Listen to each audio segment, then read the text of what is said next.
La doctrina materialista que els homes són producte de les circumstàncies i que, per tant, els homes transformats són producte de circumstàncies transformades, oblida que és l'home qui canvia les circumstàncies i que l'educador ha d'educar-se primer.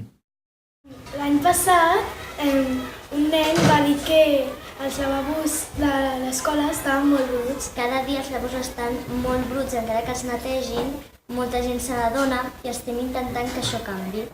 Era possible realitzar un treball per projectes i transdisciplinar que girés entorn d'aquest interès de l'alumnat?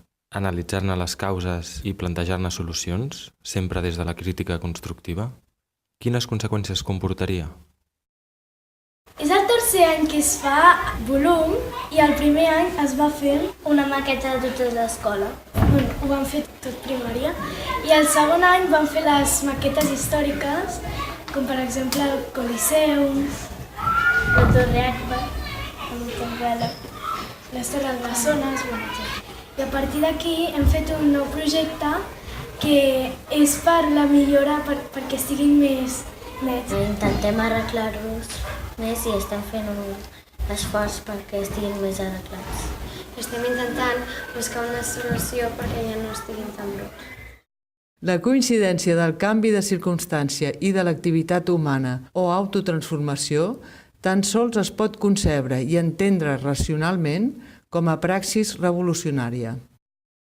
S'ha iniciat una praxis autotransformadora en la qual la veu de l'alumnat que hi participa és escoltada. Se'ls guia per problematitzar els aprenentatges que apareixen mentre pensen i analitzen la situació que volen transformar. Fan conscient i pròpia la metodologia que s'utilitza i els dubtes que el propi procés planteja s'integren per avançar. S'apoderen mentre reflexionen per proposar accions i estratègies de canvi. Al final, ells mateixos es converteixen en agents de canvi d'un procés que pretén incloure tota la comunitat. Hem buscat els problemes que tenen els lavabos, com per exemple que els nens petits porten sorra de la Pineda i com les terres són irregulars i tenen bassals, es forma fang, hi ha forats a la paret. Hi ha gent que no apunta molt bé i per això el terra està molt brut i entre l'aigua i el pipí i la sorra doncs estan encara més bruts. Les piques estan trencades. Altres companys han estat també medint per fer els plànols d'escala 1:20. Vam medir les piques dels lavabos i les vam dibuixar en uns plànols, en uns fulls mil·limetrats, i a través d'aquestes mides ho vam construir en peces de cartró. Vam fer una maqueta per poder situar els lavabos i... Llavors, hi ha grups que fan entrevistes i van estar també fent fotos dels lavabos, les coses que els agradaven i les coses que no els agradaven. Hem buscat tots els usuaris de la comunitat de l'escola I hem fet uns horaris per saber a quina hora hi van cadascun. Hem tingut que passar per molts temes per arribar a les solucions. I un dels temes que hem treballat nosaltres tres és les gràfiques i les hem fet amb els usuaris i amb els usuaris, hem juntat i hem fet una gràfica. Hem fet quins usuaris a cada curs van al lavabo cada dia i cada hora, o si van a fer pipi, si van a rentar-se les mans, beure aigua, tot. Hem qüestionat els tòpics inicials a través d'una anàlisi ampli i profund del problema, que ha implicat l'adquisició i mobilització de continguts i recursos de lògica, matemàtics, textuals, organitzatius, artístics, de disseny. També com la interrelació d'aquests continguts, mitjançant debats, enquestes, qüestionament o la ficció produeixen noves conclusions i generen direccions a propostes de canvi inimaginades.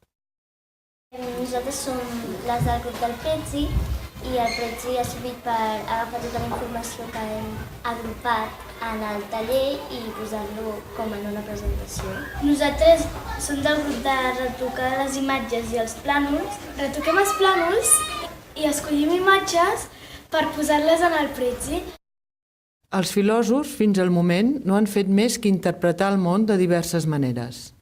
Ara, del que es tracta és de transformar-lo.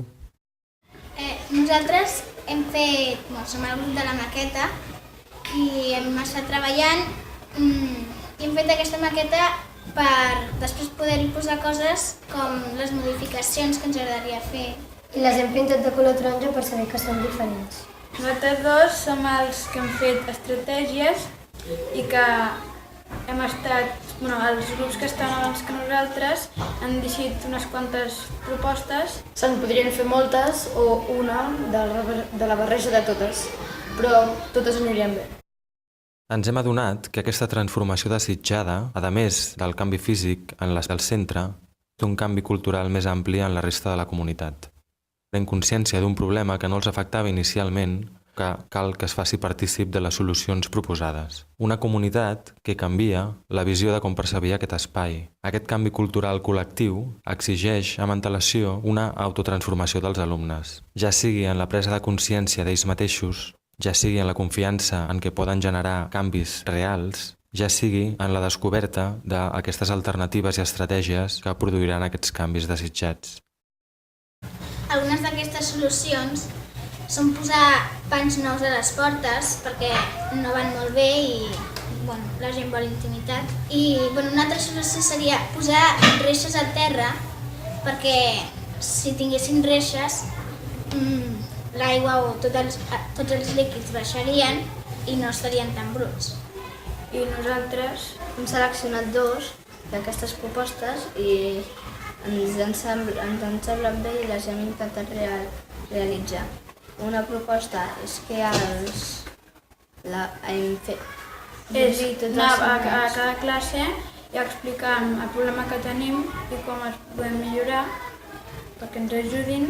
Hem de fer conscients als nens petits de que nosaltres estem treballant això i és per millorar l'escola, que els lavabos no estiguin tan bruts. Servirà per poder veure des d'un altre punt de vista i per poder preveure com una possible solució de transformar-la.